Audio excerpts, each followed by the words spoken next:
নমস্কাৰ আৰু আপোনালোকে চাই আছে ইনফৰমেটিভ আসাম। আমি জানো যে ডুবাই এখন ধনী দেশ, তাৰ উপৰিও ডুবাই এখন সুৰক্ষিত দেশ। আৰু এই সুৰক্ষিত দেশ হোৱাৰ কাৰণে ডুবাইত ক্ৰাইম বহুত কমকৈ হয়। আৰু সেই কাৰণে তাৰে এটা মই এক্সাম্পল দাঙি ধৰিবৰ কাৰণে আপোনালোকৰ মাজলৈ আহিছো।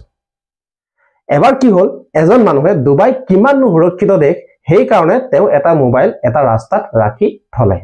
তেওঁ 2 ঘণ্টা 3 ঘণ্টা মান ওয়েট কৰিলে যে মোবাইলটো কোনোবাই চুৰ কৰিব নেকি বা কোনোবাই টাচ কৰিব নেকি বুলি। কিন্তু 3 ঘণ্টা মান মোবাইলটো সেই একেটা ঠাইতে থাকিলে। বহুত মানুহ অহা যোৱা কৰিলে কিন্তু মোবাইলটো চুৰ নহল বা তাৰ পৰা মোবাইলটো কোনোৱে নললে। ইয়াৰ পৰা আমি এইটোৱে গম পাওঁ যে ডুবাই এখন বহুত সুৰক্ষিত দেশ। আৰু এই কাৰণে মই কৈছো যে ইয়াৰ কাৰণ হৈছে 3টা। প্ৰথম কাৰণটো হৈছে ইয়াত মানে ডুবাইত ৰাস্তাবিলাকত CCTV কেমেৰা থাকেই। তাৰ উপৰিও ডুবাই যিখন আইন সেই আইনখন বহুত কঠোৰ হয়।